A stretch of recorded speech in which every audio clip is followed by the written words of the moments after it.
As a race, human beings are going through a huge shift right now, a shift in their consciousness.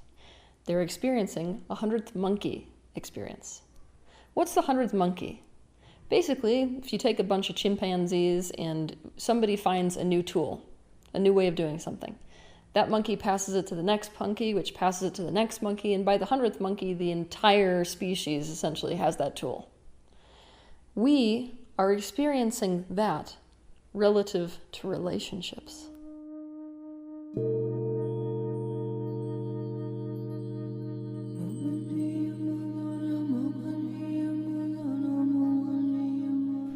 Up until today, relationships in the human race have been dysfunctional. So many relationship experts talk about insecure attachment styles. They talk about the classic codependent and narcissistic relationship, but they talk about this as if it's the rarity. Guess what? It's not the rarity. It's the human condition. The rarity is a human being who has figured out how to have a secure attachment, and the rarity is a human being that has figured out how to love in a way that isn't abusive. But all of this is about to change.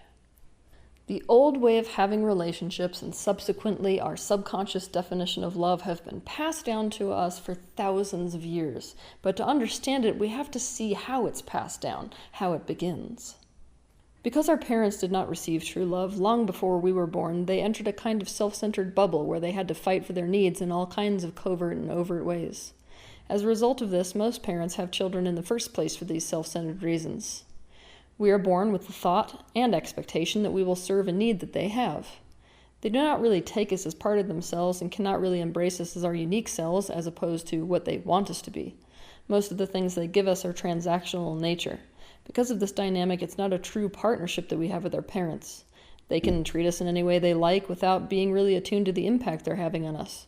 They can treat us in any way they like, whether it's an incoming abuse like shaming or outgoing abuse like emotional neglect, and still, we're expected to be the one that maintains our connection to them, stays committed to them, and puts their needs and desires first. If we do not, we're made out to be the bad guy. We're made out to be the self-centered one that hurts them. What we learn is that true love is the same as staying connected to and committed to and putting someone first, regardless of what they do or don't do to us. This is actually mankind's definition of love.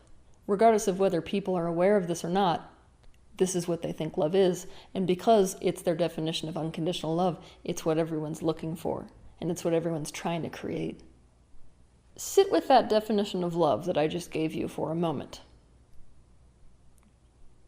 I really want this to settle in, just how messed up this is. Just how wide open the door is for abuse there. I want you to see that the major potential is that you could think abuse or neglect is love. Now, this definition gets us in a lot of trouble because it sets us up for failure. Oftentimes we chase people who are abusive or people who are completely unavailable to us. But even if we don't do that, it sets us up for what's to follow, which is that the minute that somebody commits, that's not really love to us. Love is, as I said before, somebody being committed regardless of what we're doing to them. And so here's what happens. We have to turn the tables on the person who we've chased, the person who we wanted to be with. And we turn the tables in this way. We have to do anything to them, even leave them and abandon them, in order to see that they're committed to us and are going to stay with us regardless of what we do or don't do. And then we know we're loved. There is no safety in our relationships as a result. We're caught in an endless pattern of erratically hurting each other, withdrawing from each other, pushing each other away, and desperately clinging to each other. If you have grown up with a self-centered parent, and here I'm going to warn you, the parents who say they're the most selfless, that constantly remind you of everything they're doing for you, are in fact the most selfish, so don't fall for that. But the parents, if you've grown up with one who is self-centered, it sets up a state where, because they're only concerned with their needs and you feel it on some level, you basically have to fight for your own best interests. So you adopt the same technique. I have to care about my own needs. And so you're basically fighting for your selfhood. You're fighting for your needs. This is the opposite of love. To love something is to take it as a part of yourself. It is completely inclusive. When you love something, you energetically pull it towards you and include it as you. But if you've grown up with one of these self-centered parents, which, I'm sorry, this is the human condition, you can't conceptualize of how to merge. That concept doesn't exist. All you can understand is the concept of being swallowed. Now, if you can understand the concept of being swallowed, what that means is you're terrified that if you take somebody else as part of yourself or let them take you as part of themselves, what's going to happen is a one-way relationship where you're meeting their needs and you're prioritizing their best interests, but they're not doing the same thing back. So instead, you're getting engulfed and losing yourself in them completely. This is also not love.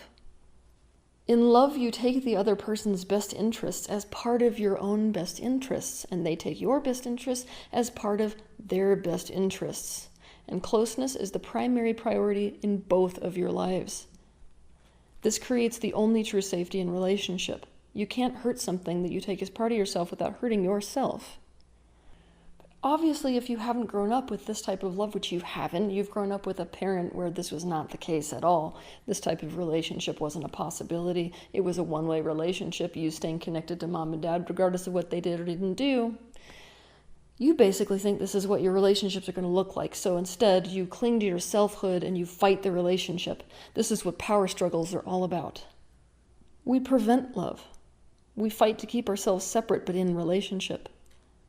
We cannot risk the trust of giving ourselves to the other person and them giving themselves to us, so we can never experience the feeling of symbiotic love.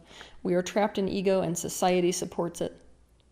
It is not love to stay committed to and connected to someone regardless of what they do or don't do to you. It isn't love to expect someone to stay connected to you regardless of what you do or don't do to them. In real love, you're not losing any kind of self at all. Why? Because you are choosing to include them as you and vice versa out of your own free will. Anytime you use your own free will to make a choice, that's you, self, making a choice. It's not against your will, even if your choice is to create fusion in your relationships. When we do this, we are completely committing to a relationship. And commitment into a relationship is the only way your relationships are actually going to feel good. The war between selves ends. Now, an interesting thing happens when you actually live your life according to the real definition of love instead of this false one that human beings have propagated for thousands of years. The interesting thing that happens is that suddenly you can see a third option. Now, a lot of the happiness and security in your relationships has to do with finding a third option. So it's not a needs conflict. It's not me versus you. I win, you lose, or you win and I lose. It's basically when you can take the other person's best interest as your own, and they can take your best interest as their own, so as to find something that meets both of your mutual best interests. This is what gives rise to trust and security in the relationship. This brings an end to both loneliness and abuse. I suggest you take a look at your definition of love today, even if some of you haven't known it. We are stepping out of this paradigm. We are waking up to what real love is versus our crappy definition of what it was before this. And the first step is letting go of this definition. Have a good week.